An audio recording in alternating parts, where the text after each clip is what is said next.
What is going on, everybody, man? King Recon here for the Afterthoughts of chapter 1027. Now, there's a lot of stuff that we could potentially talk about in this week's chapter. A lot of hype stuff, a lot of stuff to get excited about.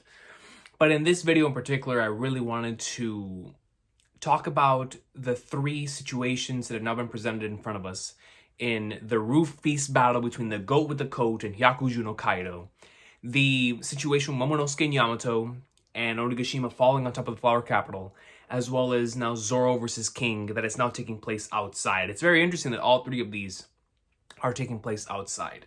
But I want to talk about the questions that are now going to be presented with these battles, and I think they're questions that are going to be answered through the characters. We're going to see some characters highlighted to the very best thanks to these questions.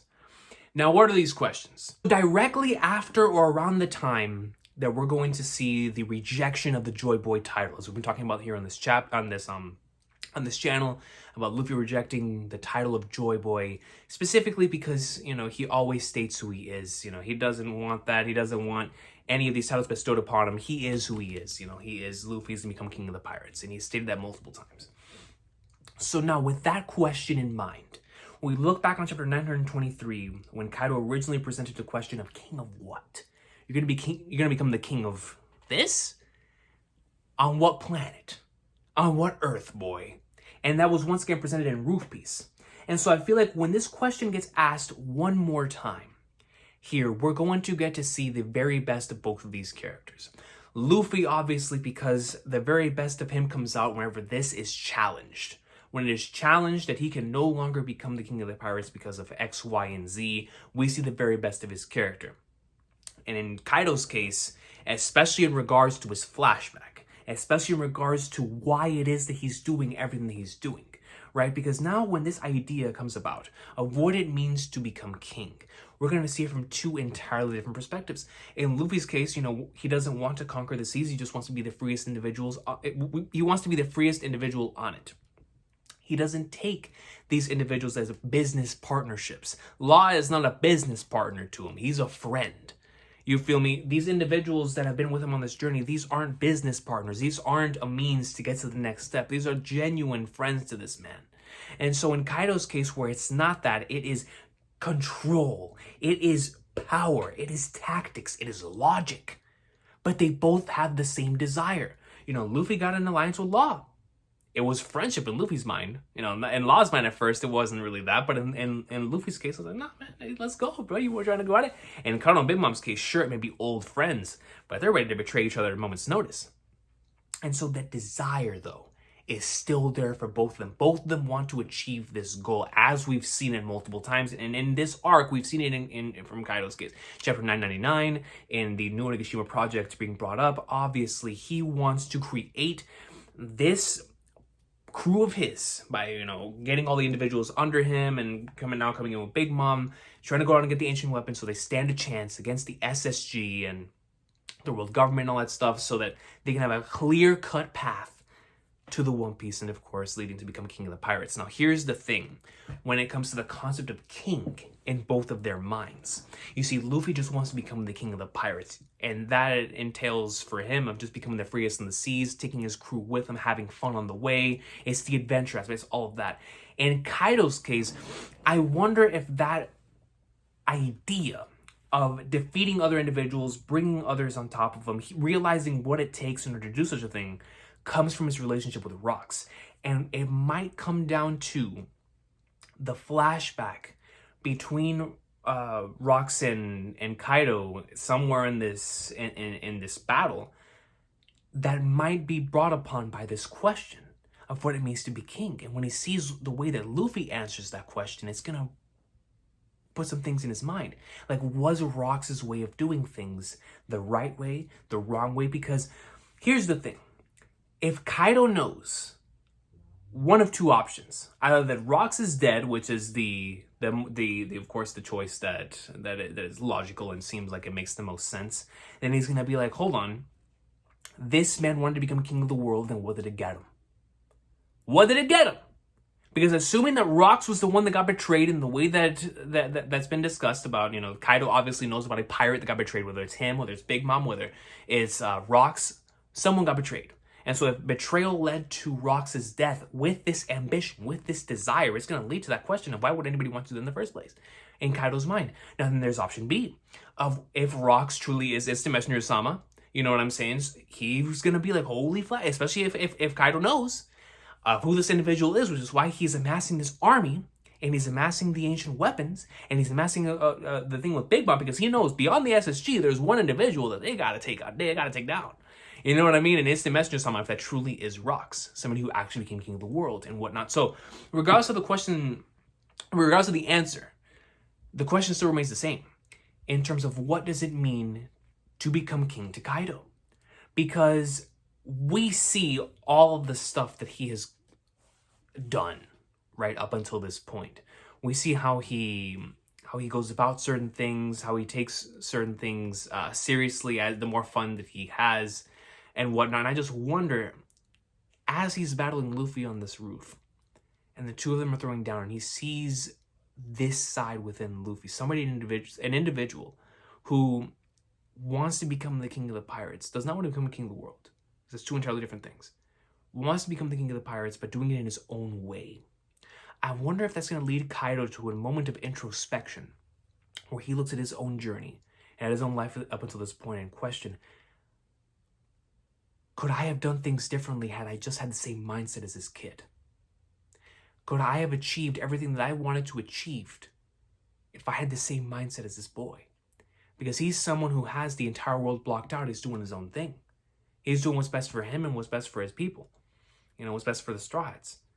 And they continue on this journey, having fun, but he has that desire, that killer will, that mentality to become the king at all costs. But king to him is entirely different of what king meant to Rocks and what king means to me. And so what does it truly mean to be a king then? What does it truly mean to be someone of this status? Power? I have that. Following? I have that. So then why do so many individuals believe in him but not me? And I think that moment of introspection is going to be very, very important, because it is going to lead to, like I said, the flashback. And we're going to get to see how Kaido's upbringing led him to this thought process, led him to the way that he feels now, and led him to want to become Joy Boy, because I'm going to assume that this thought process is what led him to go out and seek and want to become another individual. Because I do believe there's going to be a parallel, in the same way that this arc has been filled with them, between Yamato and Kaido. Whereas Yamato wanted to become Odin, I strongly, strongly believe that Kaido wanted to become Joy Boy. I think there's definitely a connection with Onigashima and the Giants, and of course Joy Boy and the Onis and all that stuff. But specifically when it comes to what Joy Boy did and what he represented. An individual who brought happiness, especially if Joy Boy is Nika, an individual that brought happiness, an individual that freed others, man, specifically by existing. Like he freed them of their worries, freed them of their doubts, made them smile. And so in Kaido's case, he must have looked at Joy Boy, especially if he knows the true history of the world, as this individual he wanted to become. Like, man, this is a heroic figure. This is somebody, this is somebody that Captain Rocks looked up to, or whatever the case may be. Like somebody that maybe even Rocks wanted to become, or whatnot, whatever. So like he looks at Joy Boy and he's like, man, if I can make everybody smile the same way he did, then maybe I can become this king. Maybe I can become an individual worthy of life that was given to me, or whatever. And so he went about the whole creating the smile fruits, because obviously people were afraid of him. People were afraid of Kaido. They still are. And so nobody could smile in his presence because they were so scared of him. So what did he do? He created the smile fruits. And Caesar created these smile fruits, man, because now not only can I amass this army under me, where I have these individuals under my control, but now they're going to be forced to smile. They're going to be forced to smile on my path in the same way that Joy Boy made others smile around him. You feel me? So now whenever he's presented with this, and he sees somebody that did not force people under his control, did not force people to smile under him, but he has individuals that he just met riding for him. His own daughter is smiling and like, yo, you got this? Like, what is the difference between he and I? What does it mean to become king? And I am so excited for the possibilities of this battle when that's presented. because it's going to lead to the very best between both characters. And their character arcs, specifically within Wano, Kaido's, just in general, because I'm sure this is going to be the last time we're probably going to see him unless he lives after this arc, but his character arc culminating here. Death is what completes a person. How does he know that? Did he experience it firsthand with rocks? Was rocks complete at death? Is it because he knows the true history of the world? And so he knows that death completed somebody else in the past? Death completed Roger? Death completed whoever? Like, I want to know, man. And that's going to come into fruition here very soon. And we're going to get the very best. Obviously, the awesome battle sequences and all that is going to be amazing. But specifically from a storytelling standpoint, from the characters, I cannot wait to see all of that start going down, man. It's going to be so good. So good. And especially when it comes to Kaido's flashback, because I'm going to assume when this question is presented once more, like, what kind of king are you going to be? Luffy tells him he's going to be king of the pirates. I'm really curious on whether he's going to think back to Rocks, and maybe then we'll get a little bit of a Rocks flashback when it comes to Kaido and his upbringing, and maybe that king, the name coming out of Luffy's mouth or whatever, like whatever it is going to trigger a memory in Kaido's mind before he gets defeated of his upbringing with Rocks and how he looked up to this individual and why it is that he's on the mission that he's currently on, and why he feels the things that he's currently feeling and whatnot. So I think it's going to be that. And on that same mindset, when it comes to the concept of wanting to be king, I think as well, the question of what does it mean to be a ruler? What does it mean to be a leader of the people? Something that two individuals in Momonosuke and Yamato obviously are going to be thrown in a situation. They've already been thrown in a situation right now of answering that question. Odin answered it in his own way. Odin answered it by letting the future generation take care of what was going to happen in Wano. He left it up to them. He stood there in the boiling pot, did as much as he could, not for himself, but for the people of Wano and for the people he loved and his retainers. And so that was his answer as a leader. Now Momonosuke and Yamato needs to come up with their own answers as future leaders of this country. Because even if one of them becomes shogun, right, let's just say it's Momo or Yamato, the other is also going, whenever they finish this journey with, assuming they go and leave with Luffy, whoever it is that does, and they come back, they're going to come back to being in the role of leading this country into the future. Maybe that individual will be the future, leader of Kudi, or a daimyo of Kudi or whatever, right? Just for the symbolic sense, whatever. But these are two future leaders that must now take into question what it truly means to be a leader, and what are you willing to do for the individuals that you lead. In Momonosuke's case, in the Scabbards, in Yamato's case, Wano as a whole. So it's like, what are the two of them? What are they willing to do? What is that desire going to bring out of the two of them? Right? And so, of course, we talked about the Hour of Legends of Momonosuke holding up the Onigashima so it doesn't fall onto the Flower Capital. It only has 5 minutes. Kaido's weakening. So this thing is going to be falling down very soon. And so for Momonosuke to have his own, Hour of Legends here, as has been discussed, then that would be amazing. That would be amazing in order to showcase that's his answer to, and he wasn't even there to experience it, right? So this would literally be his own vision, and for Yamato to be there too, to not only have experienced the original Hour of Legends, but now the new Hour of Legends with Momonosuke, then it would, I'm going to assume that would once again fire a spark within Yamato, because the original ones fired a spark within Yamato in order to want to become Odin. I wonder if this spark with Momonosuke, because Momonosuke would be doing this not necessarily as Odin's child, but as the future leader of this country, as the current shogun, as the current individual who is going to be taking those reins, is Kozuki Momonosuke. He stated that. Like, I am Kozuki Momonosuke. And I wonder if that's going to light a fire within Yamato of like, maybe I don't need to become Odin in order to have some sort of positive influence on this country. Maybe I can do it as just Yamato. Maybe I can do it as myself. And I wonder if this is going to be the next thing. Experiencing both Yamato, or both Momonosuke's Hour of Legends and Luffy's against Kaido's, is going to influence Yamato's future as a character. And I truly think that is going to be the case because, like I said, both of them are going to have to come into that question of what it truly means to be a leader. And the individual that both of them looked up to, and one's father and the other, you know, the enemy, quote unquote, right, in Oden for Yamato. So they're going to be presented with this question that's going to lead them towards the next phase in their characters. And I'm so excited for it, especially in Yamato's case, because I'm very weak towards that that identity character arc. I love that stuff. But in Momonosuke's case, it's going to be awesome for the Hour of Legends to be taking place and for the people who were not able to either experience the original or that they experience the original, like in Yamato's case and some of the Scabbards' case, to see the new one here with the future in Momonosuke. They're all going to look at him and be like, that's why Oden left it up to the future, because he realized that the future generations had the potential to do something just as great of a thing as he did. Whereas in Oden's case, he was doing it more symbolically for the people of Wano.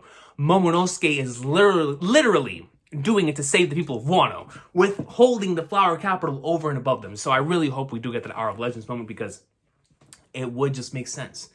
In Momonosuke's case, in Yamato's case, for the rest of the Scabbards looking into the future, I mean, and just the people of Wano being looking up and saying, is that a dragon holding? And it would be so good. It would be so amazing and emotional and fantastic. So I hope that's the route we're going down and whatnot, because it would just cause for some really, really amazing character moments. Now for the last one in Zoro versus King. Within this battle, I believe it was chapter 1023, we saw that King was already not, doing stuff according to the usual way that a quote-unquote swordsman would act, right? And utilizing his things, like the little spikes on Maru spikes, in order to get rid of Zoro's blade and start hitting him in that manner. We saw in this chapter that was really angering Zoro. So I think, based on the information that Oda gave us with Yamato's flashback with Ushimaru, if King does have a connection with the samurai of old in this country, then I'm going to assume the question that is going to be answered here now. Wano, already the ones that are presented are very important to Wano, right? What does it mean to become king? That obviously has to do with a big picture. Big picture, Void Century, stuff right there with Luffy and Kaido. Momonosuke and Yamato, leader, what does it mean to lead, and whatnot, obviously a very prevalent theme in Wano. Now here, what else besides those two has been very prevalent even before we knew of Wano, and especially now after the Yamato and Kaido miniature flashback? It is, what does it mean to be a samurai? And especially with Zoro's lineage now coming into fruition in front of us, and us starting to see some more bits and pieces about it, what better way than for a battle between two swordsmen, two right-hand men of Yonko, to throw down? And the major question asked between the two is, what does it mean to be a samurai? Zoro fighting on the side of being an individual like in Ushimaru, and like the samurai of old that had that dignity, that integrity, that respect towards the craft of being a swordsman, as opposed to King, who could care less about any of that stuff and just wants to win at all costs, utilizing any type of technique possible. His fruit, his head, the spikes, he does everything necessary. And I love that so much about King's character, because it's been so consistent from the very beginning, with Todoroki taking things into his own hands. He's been very consistent. So obviously he always does things in very different ways, not very direct ways. And he even does that in combat. And so what better way to have two individuals now presented with that question, and for the winner of this battle to be the one who truly comes to answer that question in its highest extent for all of Wano to see, now that they're outside. And even if it's not for Wano to see, it's for us to see. It's for the people of the moon to see. You know what I'm saying? What does it truly mean to be a samurai? And I think that is what's going to lead to Zoro's victory in this battle. Because King, of course, appears to be physically, and just with the way that he moves, he has no limitations. His limits right now are just through the moon and the roof, right? All puns intended. But we're going to get to see the difference between somebody having that on the exterior and somebody having that on both the exterior and the interior in Zoro. Because I strongly believe that within this battle, we're going to get to see the greatness of the very best samurai of old within Zoro, showcased within Zoro, and that's how he's going to win this battle. In the same way that he, quote unquote, won slash, went through the whole thing with Killer and the Glurg and all that stuff, which was, like the samurais of old. Now in this battle, we're going to have a true fight between somebody who carries the old ways of the samurai, the respect to the craft that the samurai of old had, versus someone who has absolutely no respect for the craft and could care less about it, doesn't even refer to himself as a swordsman. And so on top of the mask thing, on top of the two of them being right-hand man of Yonko's, on top of the two of them knowing how important this battle is, because King needs to win this in order for Kaido to move forward, Zoro needs to win this in order for Luffy to move forward, on top of the Lunarians, on top of Zoro's lineage, all of that. The major question that's going to have to be asked here is, what does it truly mean to be a samurai? And I think that's what this battle is going to go right down towards. And that's going to be the question answered when Zoro defeats King. And it's going to be something really special, because I think what we're going to see is, just like in the last couple clashes, we're going to get to see a battle that is very even, but King has the advantage because he has absolutely no regard for any type of respectful manner of fighting, or, he's very unorthodox in the way he does things.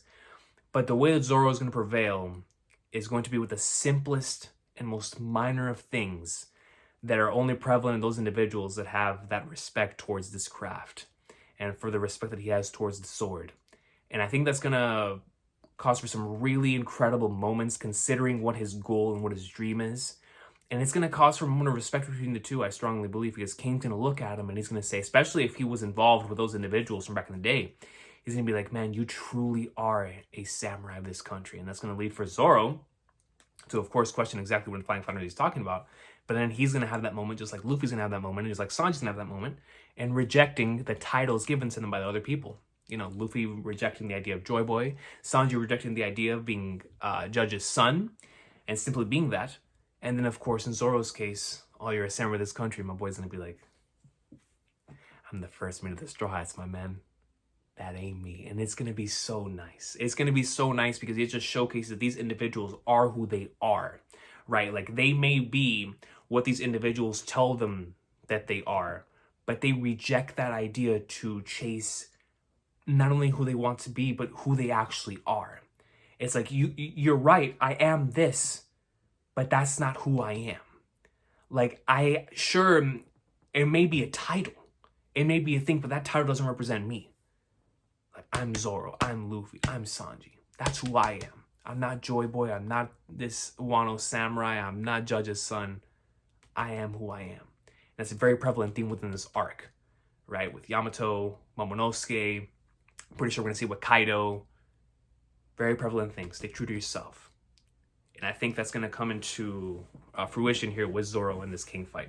And so this week, rather than, going back and dissecting this chapter and thinking about the future, I just really wanted to talk about that, because I feel like that's going to be very, very important when it comes to the future of all of these situations for Luffy versus Kaido, Zoro versus King, and Yamato and Momonosuke's situation in holding the Flower Capital. I think that's going to be very important across the board, with all three of those questions coming into mind for all of them and how they're going to be answered. And it's going to lead to some incredible character moments for all parties at hand, man. I cannot wait for it. It's super exciting stuff. The final battles have now been laid out. We now see the path. We just got to know how we're going to get there. You know what I'm saying? So I can't wait for it. It's all about the how now. It's all about the how. How are we going to get from this to that, from this to that, and that to this? So super exciting stuff. This week's chapter was great. Looking forward to the future. Let me know what y'all think about any of this in the comment section down below, and any other comments and or things you have about this chapter. I'm looking forward to reading them in the comment section down below. But until next time, you have an awesome sense of a day. Take care. One Piece greatness. Y'all know how it is, man.